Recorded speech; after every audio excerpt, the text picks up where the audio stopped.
Artificial intelligence, or AI as it is more commonly known, is advancing in the world around us at a pace that seems exponential.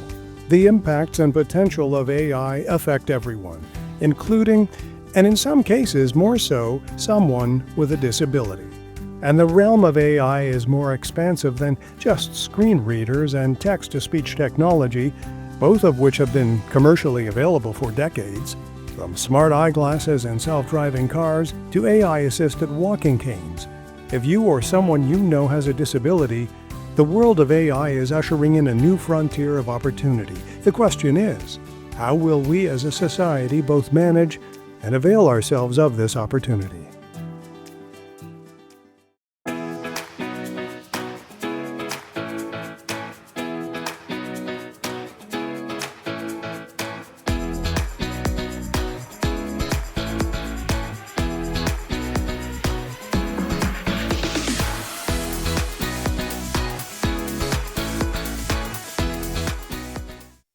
Welcome to another episode of a Melanie Minute.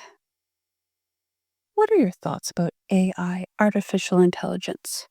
Are you of the mindset that it is the greatest thing ever that's helping us advance our lives and make life easier? Or are you of the mindset that it's going to take over the world and make people lose jobs? I think there's a mixed emotion on this topic, but what I've been really pondering lately is the impact AI has on people with disabilities. I love being able to use voice recognition on my phone and, of course, screen readers, etc., etc. Any app that will make my life easier. And I also don't mind being able to utilize ChatGPT once in a while as well. In Zoom meetings, I love the AI companion to take notes, and it really just helps life a little bit easier. So there are many pros for AI when it comes to people with disabilities. When I was in South Africa, I went to an event and I saw technology set up for people with disabilities. Obviously, there's screen readers, all of these really great things for people with disabilities to make their life easier, as well as a white cane that was AI driven. It was amazing. It would give you directions, tell you if there's obstacles in the way, how to get to your location.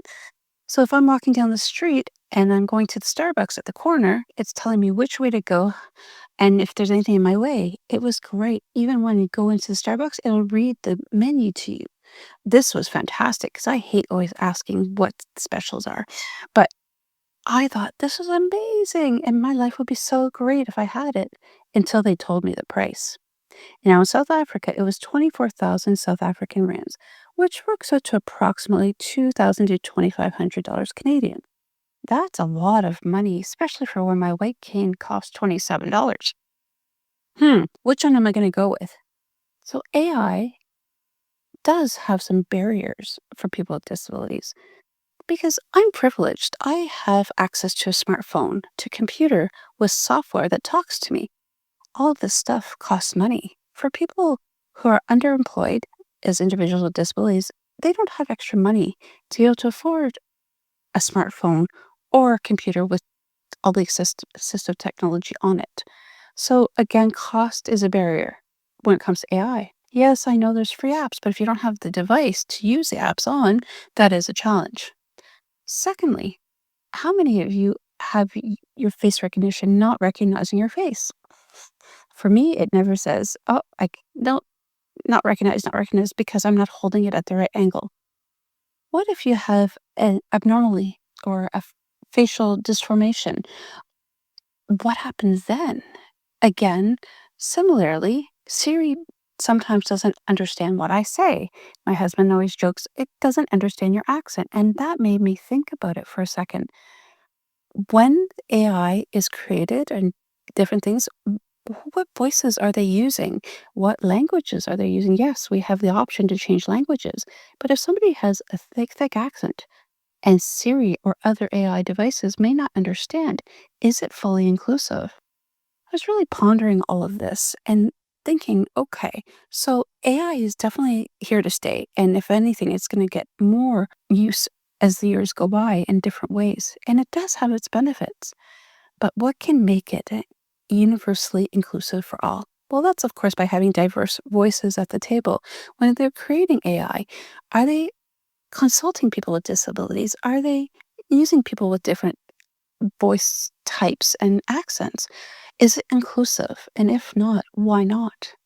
I think we also have to consider the cost of any technology to help people with disabilities advance their independence.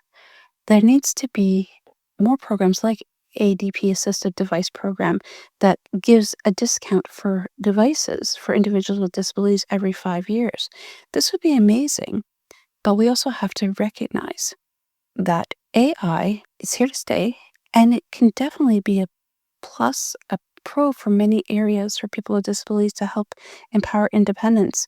But also in the workplace, it can definitely help as well, as long as it's used properly and not taken advantage of and not replacing people. So I'd love to hear your thoughts on what your view is on artificial intelligence. Are you for it, or are you one of those people that are a little bit hesitant? And as an individual with disabilities, what challenges have you faced with AI, or what benefits have you seen with AI? I know for sure that I'm not going to be getting that AI driven white cane anytime soon, although that is a dream.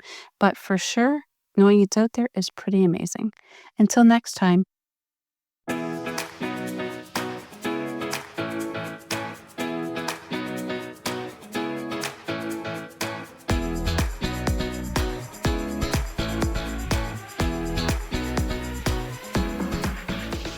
You have been listening to Connect for Life, the podcast.